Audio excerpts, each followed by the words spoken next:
What are the atheistic cosmological arguments? I mean, you're a moron. Come on. Atheism makes no claims about those. There are claims that are consistent. Well, the universe had to come here somehow. I mean, you guys have make assumptions about how it came about, right?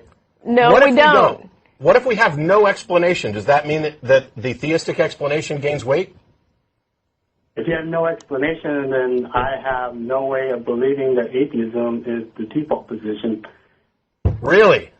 Yes, because so you're willing to believe it requires positive claims, knowledge. No, John, what you're doing there is making another argument from ignorance. You are saying if atheism does not contain within it an explanation for the universe, then I cannot assume that it's the default position. When, first of all, atheism and the explanation for the universe have nothing to do with each other. Atheism is a response to theistic claims. Now, let's assume that we had no valid explanation for the origin of the universe. Then now we are in a position where we have no explanation. We are not in a position where theistic explanations suddenly become plausible for lack of something better. That's an argument from ignorance. You've made that same fallacy I don't know how many times in the last 5 minutes. John. Okay, can you tell me why atheism is the default position?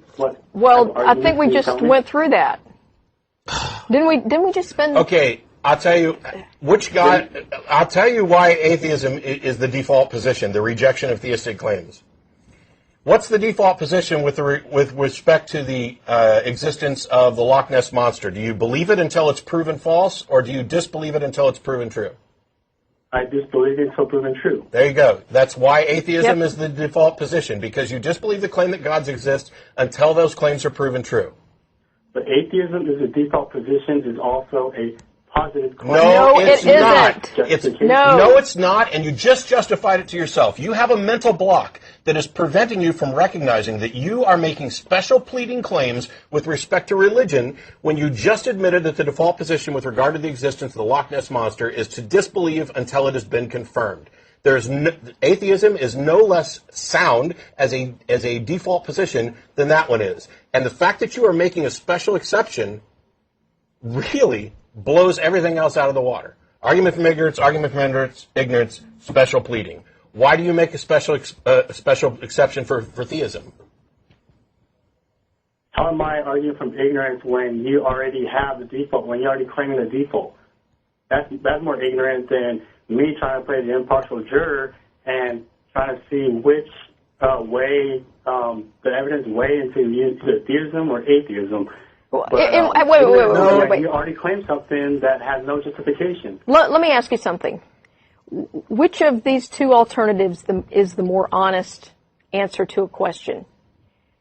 Saying, I don't know, or making something up?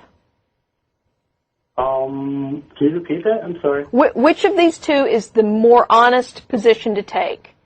If someone asks you a question that you don't know the answer to, what's more honest? Saying, I don't know, or making something up?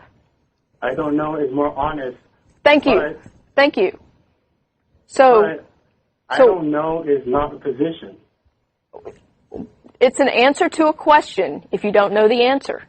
Right, but it's not a position. Atheism is a position. No.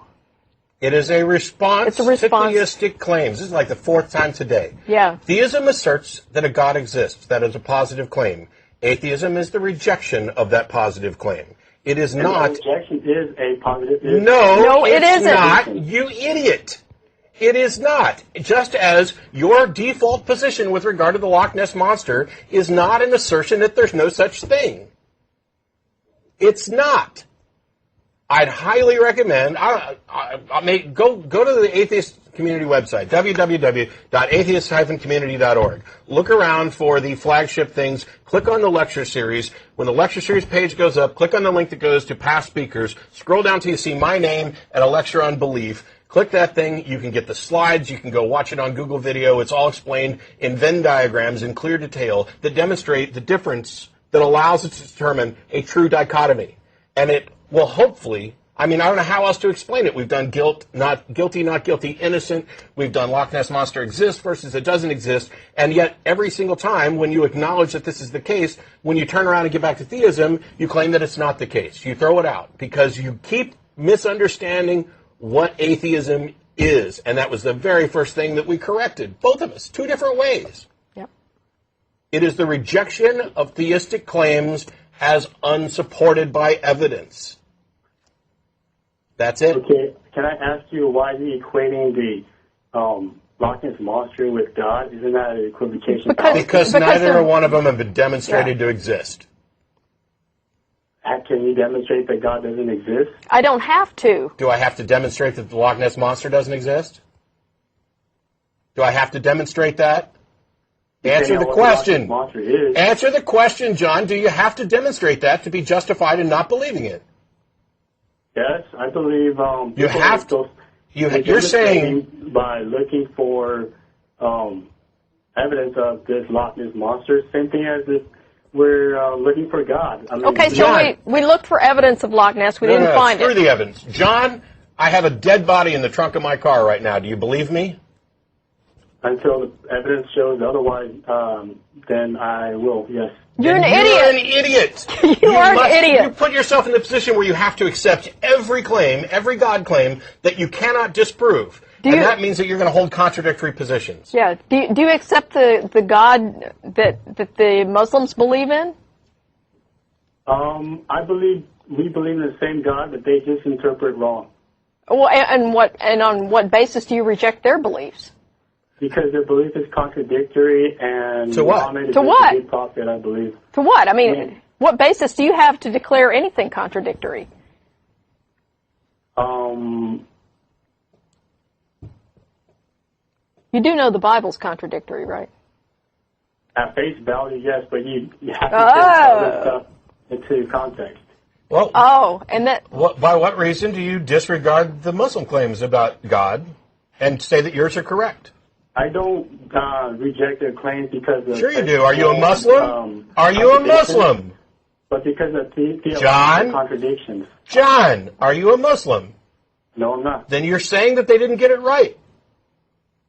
I'm saying that they're interpreting Revelation wrong. Okay, I don't care what you're saying with regard to interpretation. You're saying they got it wrong, and we're asking by what justification do you make that claim? You've now made a positive claim that they got it wrong, and you reject it. Well, what's your justification that they got it wrong? I'm going to have to research it more. I'm honest. You know what? You know what, John? Maybe if you do the research before you come to an opinion, you'd be better off. But I researched... You're done. I researched. No, you didn't. No. I'll shut up now. You can have the next one. Actually, I beat up on John. If John had actually done some research on Kalam, he probably would have run across John Loftus's book, and that would have probably been and the entire episodes of this show that have been dedicated to it.